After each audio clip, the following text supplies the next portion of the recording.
Hey everyone, welcome back to Vedic Sage. I'm Dr. Dhaliwal, and today we're going to talk about the general characteristics of Capricorn individuals. From an Ayurvedic perspective, all matter is made up of 5 basic elements of ether, air, fire, water, and earth.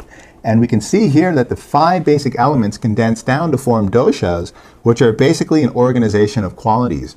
For example, ether and air form the vata dosha, fire and water form the pitta dosha, and water and earth form the kapha dosha. If we take a look at the first house, we can see here that Saturn is the ascendant lord for Capricorn individuals. And Ayurveda looks upon Saturn as being a vata planet. The first house generally represents the physical self, one's personality, and vitality. Capricorn is symbolized as a crocodile, or generically as a sea monster. And this symbolizes the ferocious bite that the crocodile has on its prey. In the same manner, Capricorns are able to bite into and seek their teeth into goals.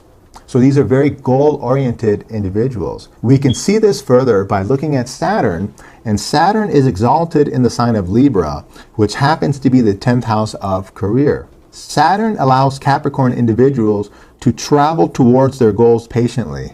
Often Saturn delays things, however, Saturn does not deny. Therefore, Capricorns often have a slow, steady, and gradual progression, ultimately meeting their goals. If we take a look at Mars, we can see that Mars is exalted in the sign of Capricorn, which happens to be the first house.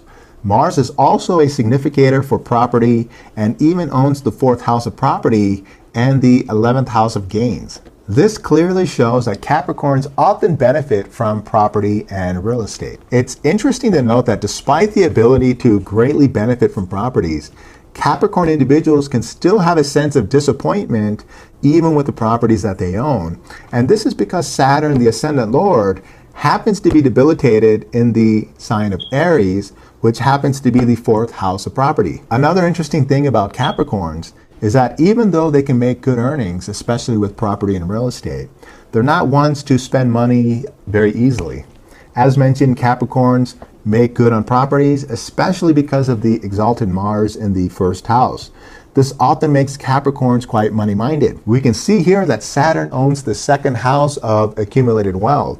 And when we think about Saturn, we think about an old planet that has a miserly influence, and therefore Capricorns find it difficult to let go of the money. If we take a look at Venus, we can see that Venus owns the 5th house of children, and Capricorns are known to absolutely love and adore their children. Okay guys, this was just a simple brief video on the general characteristics of Capricorn individuals.